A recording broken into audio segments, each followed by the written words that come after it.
Hello, everyone.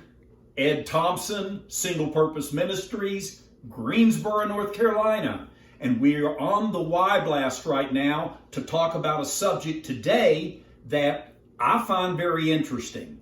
Let's hold for just a second, and I want to connect with you, first of all, on something I said last week.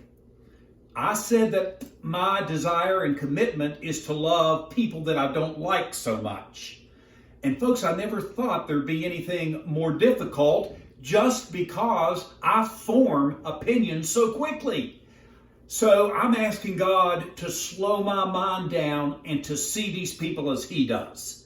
And I want you, please, to keep praying for me, because without praying for them, I probably won't get opportunities to love them in ways that might draw them closer to Jesus Christ. And that is the big idea. Today, though, we've got another big idea. I put my hands out last week, said heaven and hell. Today, I'm going to put my hands out again, folks. Work.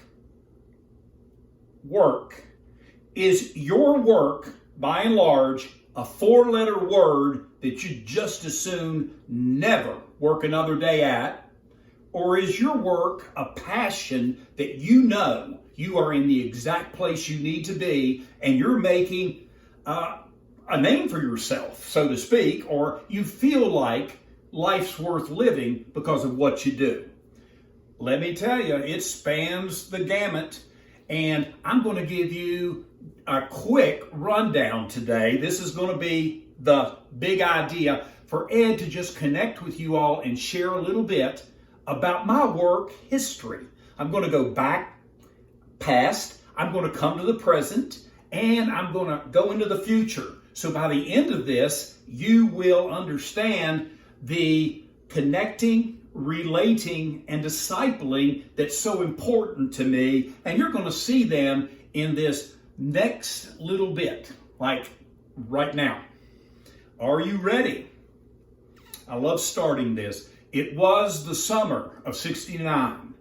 Ed Thompson, 16 years old. I just got my license and I wanted a real job. I had done lots of work in my day with mowing lawns and raking leaves, but my dad knew the Ford dealership owner, and the dealer gave me a job washing cars at a Ford place. Now, folks, I got to tell you quickly, this is my first job, $1.60 an hour, hard work.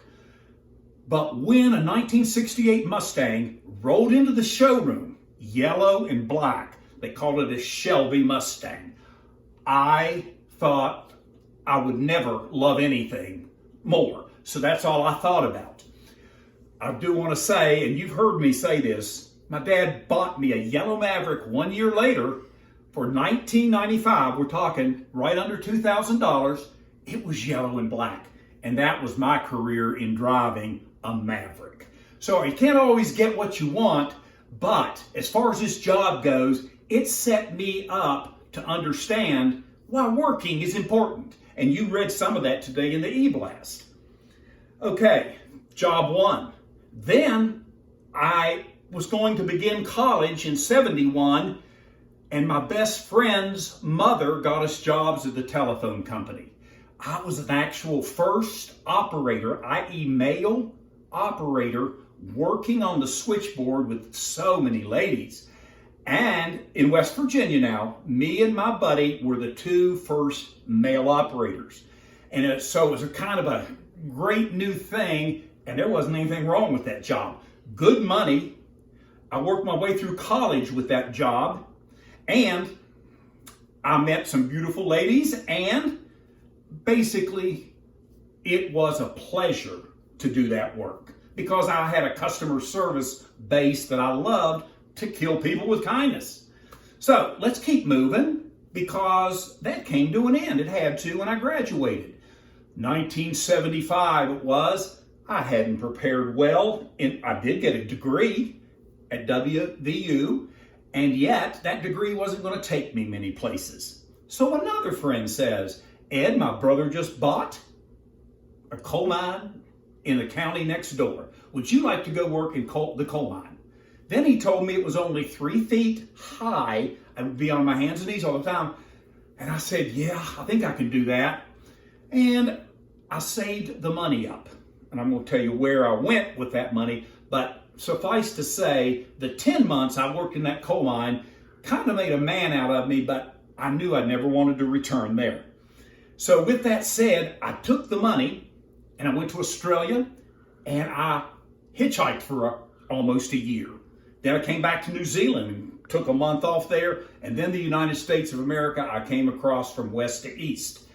I guess I throw that in to say I was unemployed, and yet it was a tremendous time in my life. Now, I'm going to move it on up, and this is going to be fast.